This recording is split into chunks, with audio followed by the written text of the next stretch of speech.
Cool kids. What's up, cool kids? How we doing?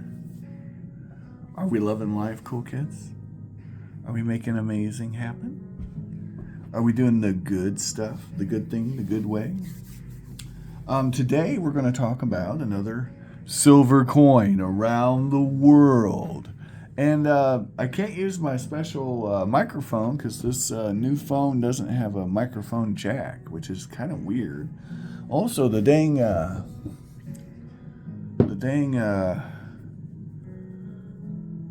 microphone isn't great or nothing. I don't know. Maybe I'm missing something. Sometimes when I talk into the microphone directly, it sounds really good, but like if I'm not doing that, I don't think it's real good, which kind of irks me because it doesn't have a microphone jack, which you'd think. I mean, my old phone has one.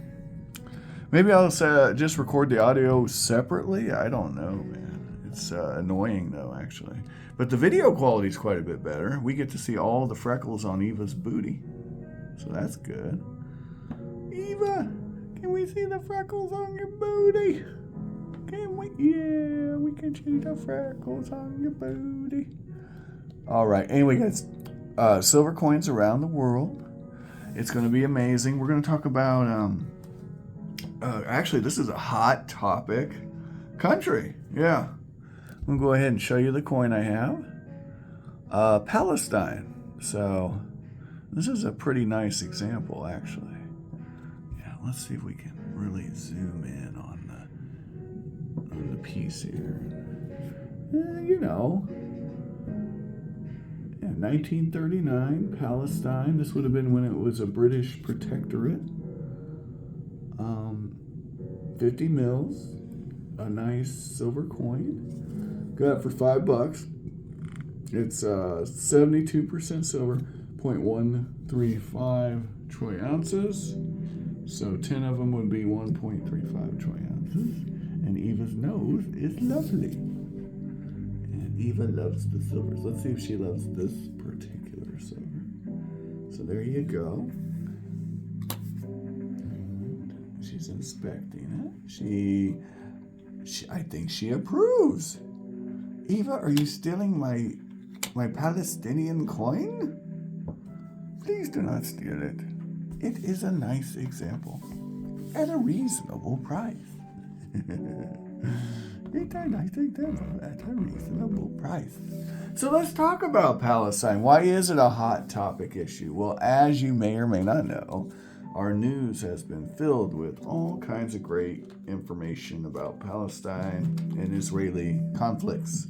This has been going on. So actually, I have an Israeli coin here.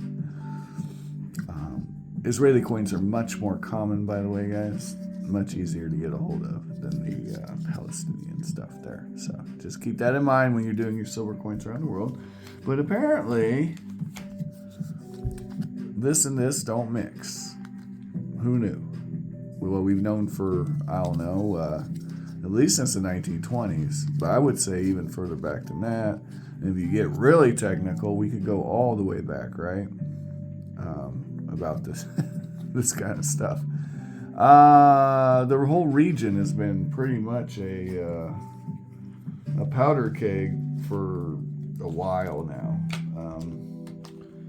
And, you know, again, it ebbs and flows. So, like, there was a relative period of peace. Relative, I say, because, I mean, my God, you had the Mongols come through, conquer. Before that, you had the rise of Islam, where they came through and conquered. And various factions of Islam, the Shia and the Sunni, when they split off. And I mean, the fall of Zoroastrianism. There's a lot. And I mean, we can go all the way back into antiquity, like recorded history. I mean, the whole region that is the Eastern Mediterranean is pretty much a powder keg since the dawn of time. And there's a lot of reasons for that. And a lot of them are religious at this point. But that's a different discussion, one we're not going to get into. And, you know, there's no simple solutions. No, not really. Anyone that tells you there are, They're kind of dreaming, I think. I think they're living in a little bit of a dream world. But all we can do is carry on. Ooh, let's go ahead and add the other major religion involved in this game. Yeah, I'm just saying Christianity in general, but this is a specifically religious coin. So. Yeah, would you party with that guy? I don't know. All right. Anyway, let's go look at some stats on Palestine. You know, as we know, Hamas was elected. Ooh, Finn is at it. Eva doesn't like that. Finn, what are you doing, buddy? Are you barking at the mailman? All right, let me get on this. We're going to go over to the computer and we're going to check out Palestine. You can watch Eva groom herself while I check on the mailman. Is that the mailman?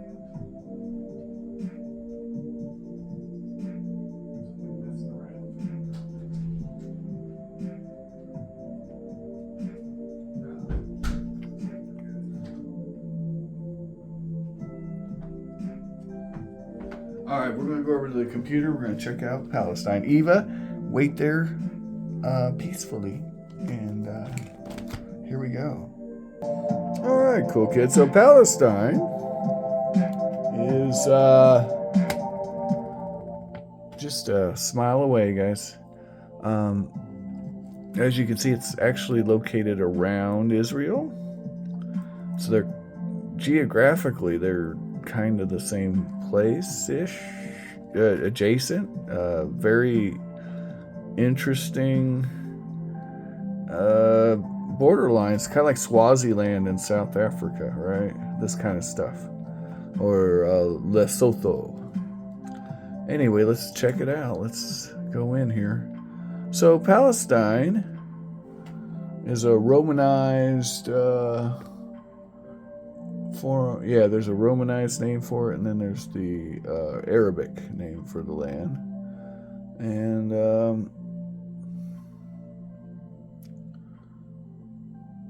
it's in the southern Levant region of West Asia. Then that's the Eastern Mediterranean, which, you know, as you can see here, there's the Mediterranean Sea.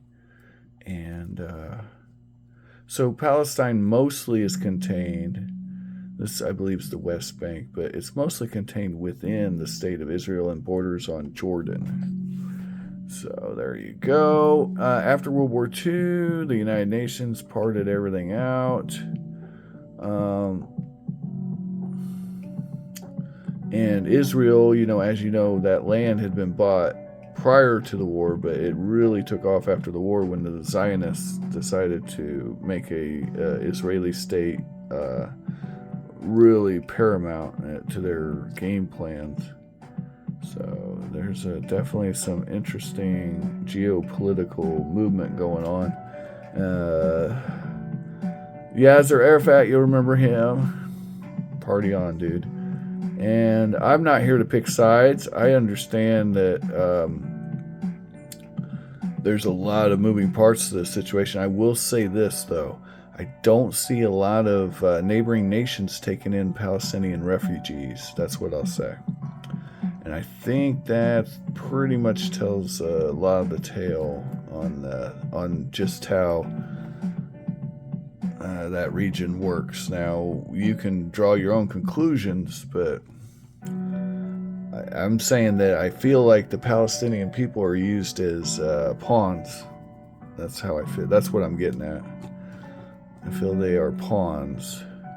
So international recognition occurred on November of 2012, so it's fairly recent.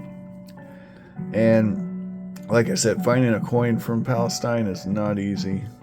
You can do it, though. I did it. So Micronesia is impossible, silver coins, but Palestine you can do. I mean, temperatures in Palestine vary wildly, okay. The climate in the West Bank is mostly Mediterranean, slightly cooler at the elevated portions, blah, blah, blah. Let's get to the government. Now, as we know, Hamas, a known terrorist organization, was elected, and then they quit. They suspended elections. So, I mean, we can call it whatever the hell you want. It's a theocracy, basically. Kind of like uh, what you'd see in a few other countries in that region. It's messed up, is what it is. It's funny, I'm gonna get slightly political here, but not really. I was in Chicago for New Year's, and I heard a bunch of protesters who were trying to, mess with everybody's New Year's, and they were saying "Free Palestine," and they were given all these specifications as to what that means, and my response was in my head is like, "Whoa, hold on, who's free in Palestine? Like, who's free there with the Palestinian Liberation Organization and the Hamas, which isn't even mentioned in this article, which is kind of sus AF. Who's free in Palestine? And then you add the Israeli portion of it, and it gets really ugly. The only free Palestinians I know of are the ones that live in Israel proper and cavort themselves in a manner in which they're not creating suspicion or attention.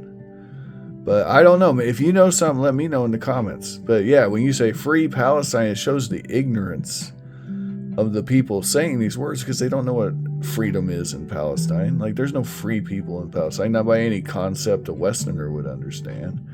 It's actually pathetic. So anyway, there we go. That's my I'm off my soapbox. Now, let's get to we like the economic data. Economics, where are we at? Oh, here we go, the economy, that's what we like. So tourism,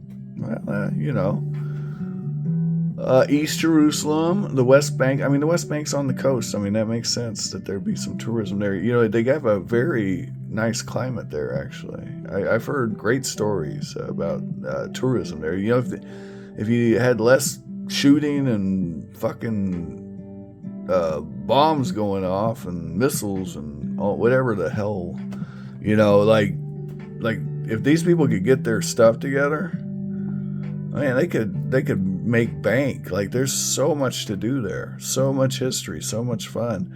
And instead of people want to have their little petty grievances, whimpering and crying about this, that, and the other. I wonder if these Christians here are paying their jizya. Yeah. Yep. I don't know. Anyway,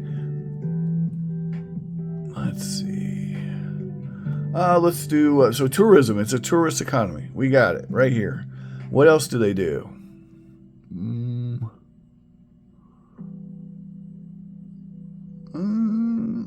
Okay, 40% of the tourists are European, 9% from the United States. A lot of them are from the Middle East. There's a tourism minister. Good for them. That's good. And like I said, if these people could get along, man, they could really milk it up on the freaking tourism money.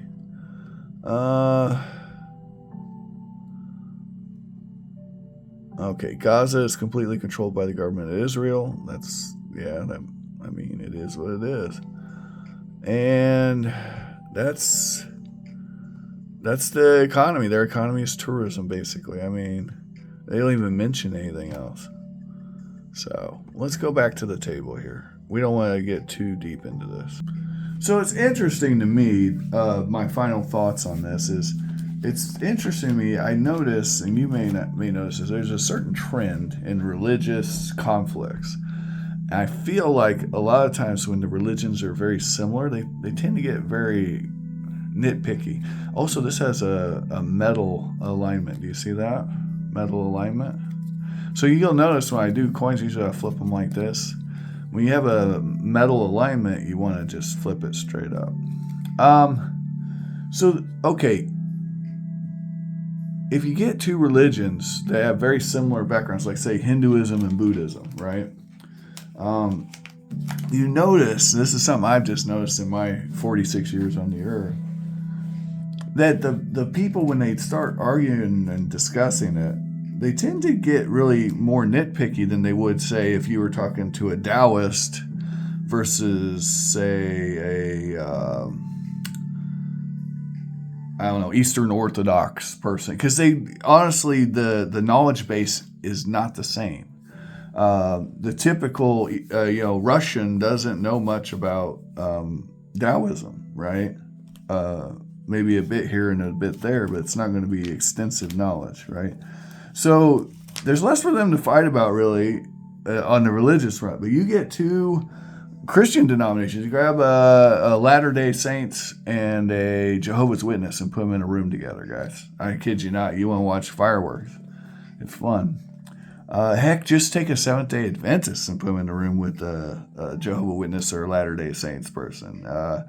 Either one. I'm not trying to pick on anybody. It gets really interesting because the nuance of various positions and just the discussion, right, of what consists of the Holy Trinity and what it means in Christianity can become a powder keg of insults and anger. So it amazes me.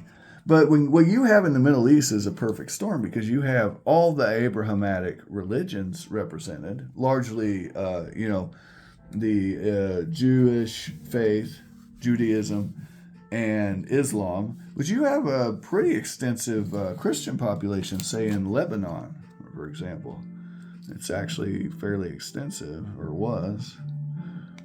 And so you'll see some pretty interesting dynamics, as far as the demographics and the way people interact. We might get to this country eventually. Guys, thanks for watching. Have an amazing day. I hope you find all the collectibles of your dreams while you're awake. I hope you guys get your full collection of silver coins around the world soon. I have not finished mine. Micronesia is killing me. There's a few other places that are killing me, but we're definitely making progress. And I really hope to get this going this year. I want to get this done this year. So that's my dream. Thanks for watching. Take care. And have an amazing day. Love you guys. Bye-bye.